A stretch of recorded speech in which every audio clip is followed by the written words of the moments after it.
Hello and welcome to the Deep Dive Perspective. Please like, share, subscribe, and thank us on this channel, because without your support, independent channels like ours can't survive. We need your support.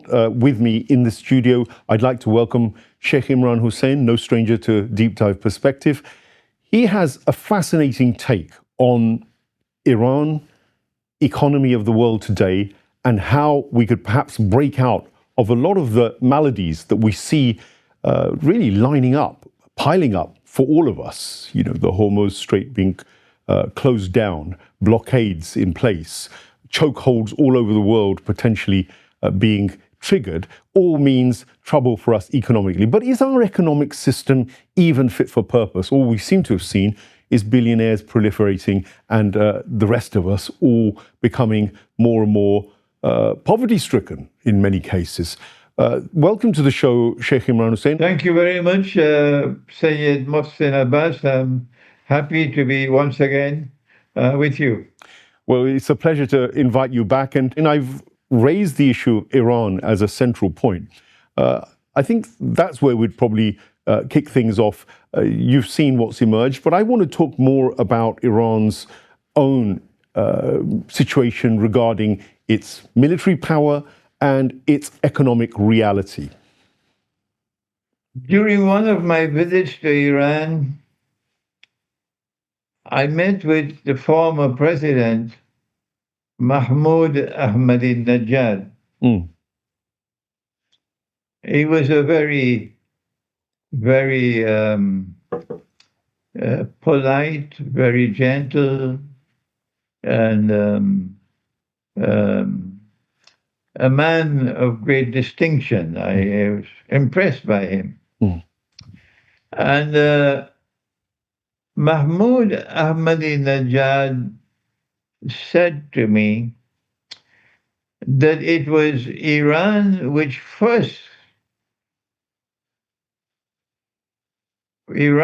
the first to project to make the idea of BRICS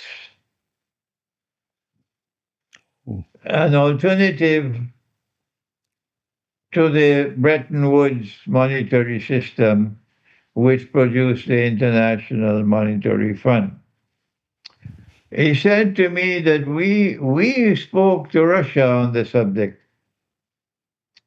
These were his words to me. And then China and Russia took the lead, and BRICS came into being. If what Mahmoud Ahmadinejad said to me was correct, how do we explain that despite this advanced thinking on the part of Iranian leadership that gave birth to BRICS, Iran was not a member of BRICS, as a founding member of BRICS, not at all. No. And the Iranian rial is an apology of money. And the Iranian toman is also moving in the same direction as a disgraceful money, pathetic money that is constantly falling in value. And as the money falls in value, prices keep on rising, and it's called inflation. And that is Iran's weakest part of the state. How do you explain? I went to Iran so many times. I met with the Ayatollahs, and only two of the Ayatollahs I met showed an understanding of the weakness of the monetary system. One of them was Ayatollah Shirazi, who was in Qom, and who was a very, very honorable man and learned man and wise man, yes, and gentle. But I loved the Ayatollah Shirazi when I met him at his home. And that man taught me a lesson about riba. I would take 100 lectures I would take 100 lectures to teach what that man taught me in a few minutes. Yes, that is the wisdom of Ayatollah Shirazi. May Allah have mercy on the soul of that great man who understood. He understood the falsehood of the monetary system that Iran was using. Mm. And then there was Ayatollah bin Azadi in Shiraz. And this was the second Ayatollah who showed an understanding. He said to me that the money that they're now using in Iran is the root and the heart of all the evil in the country. This was his words. No.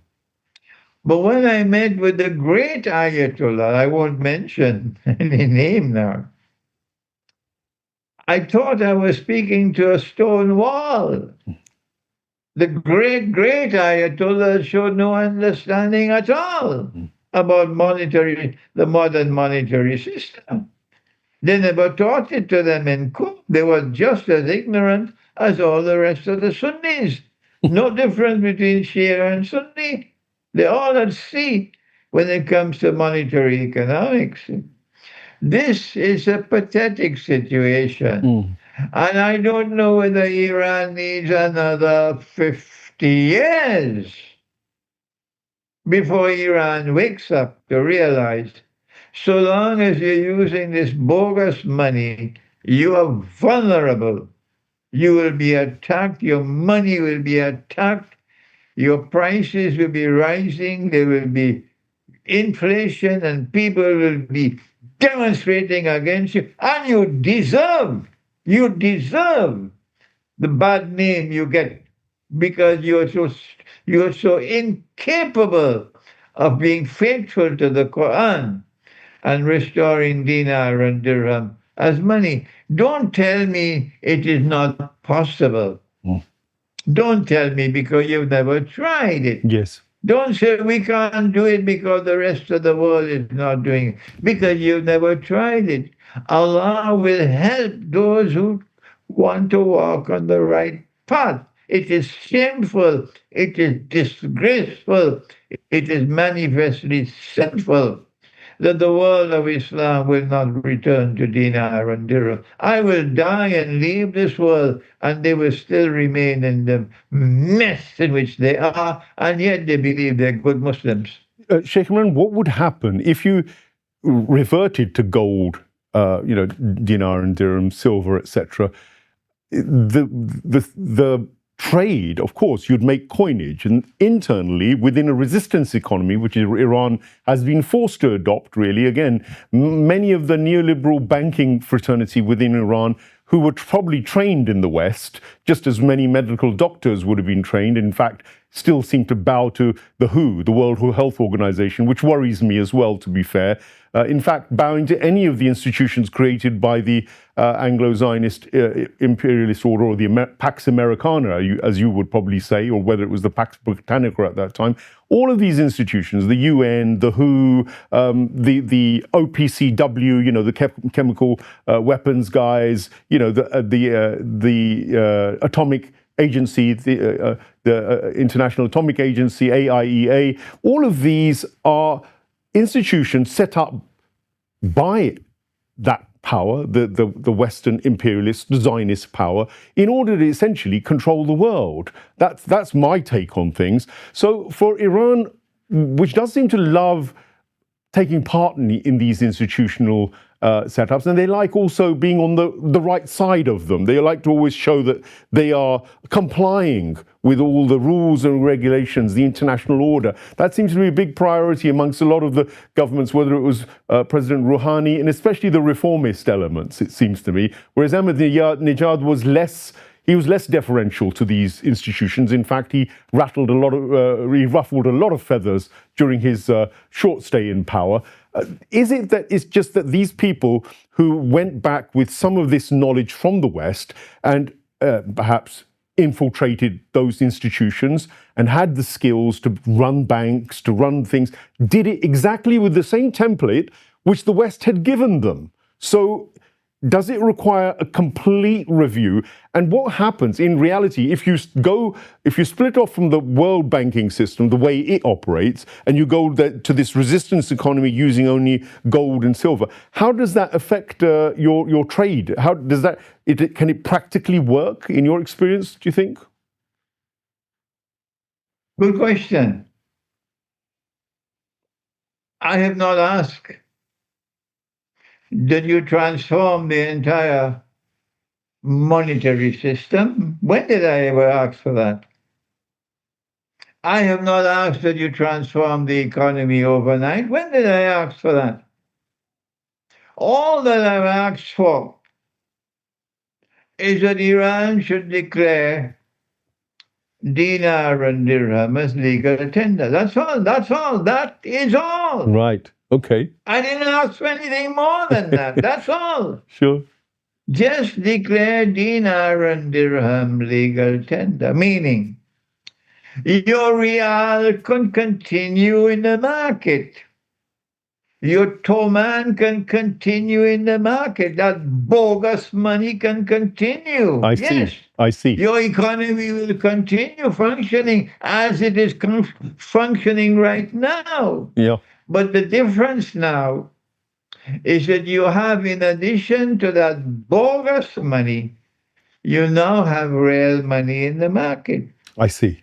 What happens when real money comes in the market? Answer. Mm-hmm. Every banker knows it. The IMF knows it. Mm. The IMF knows that if you have real money in the market, bogus money will collapse. Let me repeat that. The minute that real money comes into the market, bogus money will collapse. How many times do I have to repeat it? Do I have to teach from my grave as well? Huh? Yeah. Tell me. So if this is the reason why the International Monetary Fund, the Articles of Agreement of the International Monetary Fund, prohibits the use of gold as money. Ask them, why have you prohibited the use of gold as money? They will never answer that question. Wow. Because if they answer that question, the cat will come out of the bag. I see. Yeah.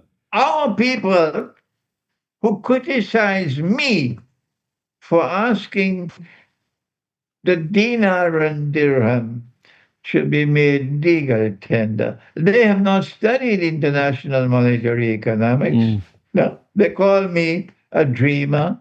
I'm someone who is my views are out of place in a square peg in a round hole, all these things. Yeah, Radical thinker. Yeah. They can say what they want. I am more faithful to the Quran than they are. That is the reason why the International Monetary Fund, Articles of Agreement, has prohibited the use of gold as money. Because if gold comes back as money, the bogus monetary system that came out of the IMF will collapse.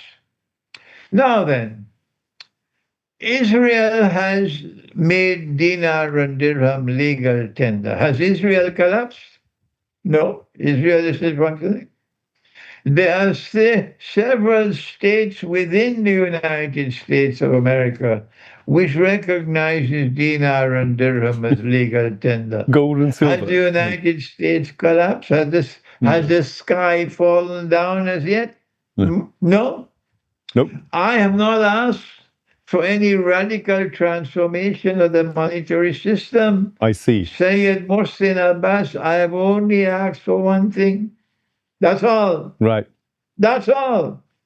Yeah. I want you to make dinar and dirham legal tender. So when someone has to pay for something, he can use dinar and dirham, and you cannot refuse it. And if someone works and he wants his salary, you have to pay his salary in dinar and dirham if he asks for his salary in dinar and dirham. Because now it's legal tender, it's money. It recognizes many. Will Iran ever, the Islamic Republic of Iran, will they ever be faithful to the Quran? Dinar is in the Quran. I'm wasting my time talking to Iran. Yeah. No. I'm wasting my time. I don't bother to talk to the rest. I won't talk to Pakistan, but I can talk to Iran. But I'm wasting my time. When will Iran wake up? I mean, I'm very much with you on this. I don't expect Pakistan to ever be faithful to the Quran, but I expect Iran to be faithful to the Quran. I mean, my fascination over this is really that Iran, under pressure, has been put into this resistance economy mode. They've had sanctions of every kind, like the Russians and like the Cubans, and Cuba has survived under sanctions. You know very well, better than me, how much it's been hammered. The Russians have probably more sanctions placed on them now than even Iran, quite probably. And of course, Iran has had sanctions, and neither of them have imploded. Yes, they've got inflation, all these things, but I like your idea about having this kind of real money. Now, Iran is very, I think it's got a large gold reserve. I think generally its reserves are pretty good. They have oil, of course, which you've described in your narrative, even around the Zulkarnain issue, which we were discussing a lot earlier, as the prophet predicted gold in Iraq, but you said it was the oil was actually representative of gold. But actually, this dirham and dinar, along with the oil revenues, could be very powerful tools.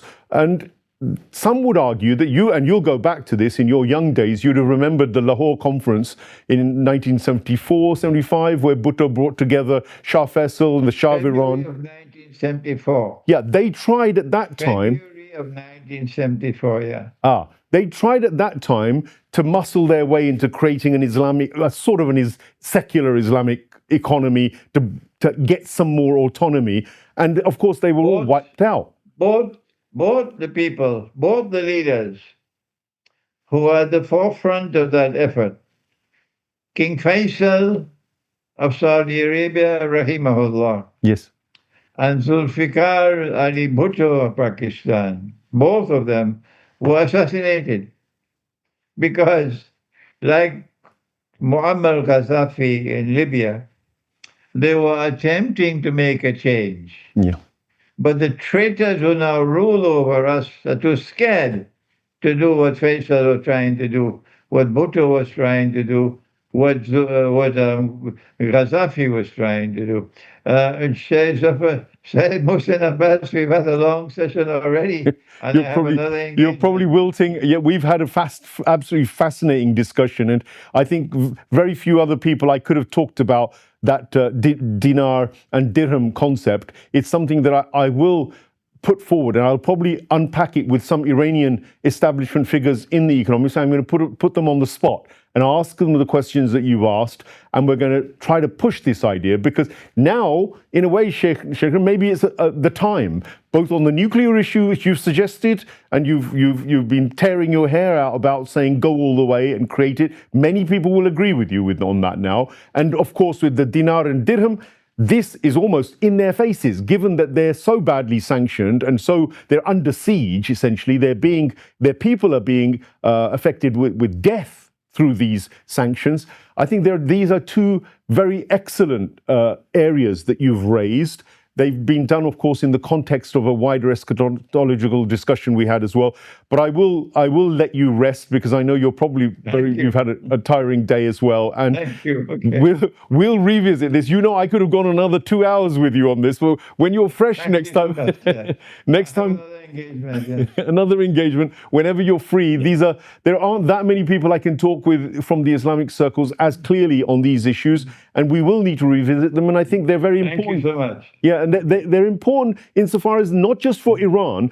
and the Islamic world, I think the West itself, Sheikhna, now is going to understand the power of these nefarious economic forces in the background, the Wall Streets of the world and the City of Londons and all of these kinds of money mafias in the background, who, to me, it looks like they're actually trying to exercise a new kind of world order, for sure, something we can discuss later. But it's coming, it's sure. creeping, but it's coming, and it's going to be a rope around our necks. Well, we are moving in the direction of universal slavery, but that's another subject. It's another subject, and it's another reason for us to reconvene. When you're back in Trinidad, maybe if we get some time, you've warmed us up for maybe another topic. But thank you so much for your time. Thank you for joining us, and I hope you get back home safely through all the trials and tribulations you faced over the last week or so. Thank you. Jazakallah khair. Thank you for joining us, Sheikh Imran Hosein. There we have it. That's the end of our show today. Deep Dive Perspective, again, bringing you issues which perhaps you may not have heard of and thought of, but certainly here Sheikh Imran has put several cats among, he's put several issues online, and we need to now go back and think about these, reflect on them. Muslims have a duty to put forward systems which are halal, which are optimal for creating optimal human beings, for optimal human societies. And when we shy away from fundamental issues like usury, or shy away from the use of gold and silver, the traditional things which were there in place, the prophetic way, we fail to look at the prophetic economy that was there in Medina back in the 10 years or so where the Prophet himself ruled, then we're missing a trick, because the Prophet, peace be upon him, had economic systems. He had successful economic systems on a state level, which could be, I think, definitely expanded into empires or states or nationhoods. There's no reason why those policies shouldn't work. They would be anti-poverty, I think. They would be much more towards equity within society. They would be much more towards breaking the power of those multi-billionaires who today are openly flouting their wealth and basically telling the rest of us that you will have nothing and be happy. This is a slogan that Klaus Schwab and the WEF have openly been insulting the rest of the world with today. And I'm afraid unless we first of all recognize what the alternative is, then we're going to wallow in the shackles of slavery, which we're there creating for the 21st century, which involve using AI, surveillance mechanisms, robots, brain chipping, you name it. They've got it all online, ready for you. Islam does offer an alternative. And the more I listen to people like Sheikh Imran, I'm beginning to recognize that the economic solution is probably the most powerful one that we need to push much harder. That requires what he criticizes, the ulama within the Islamic world, first of all, to actually believe in Islamic economics, or at least understand it even, first of all. That might help. And you can't understand it unless you address it and unless you try to create models and institutions. So I'm with Sheikh Imran on these critiques. I think that he's got a point. There's a real serious discussion for Muslims to have, and there's a serious discussion for people in the Marxist left and in the capitalist circuit as well, to understand that your systems have already failed and they're already making the rich richer, and now you need to think carefully about what the solutions are, and don't write off the Islamic solutions, because they're there. And perhaps maybe people in the West are the ones who have to go and look at those and come out with the solutions if the Muslims aren't. Either way, it would lead, I think, to a far better world. Thank you once again to Sheikh Imran Hosein for his valuable time. And thank you for watching this edition of Deep Dive Perspective. Thank you.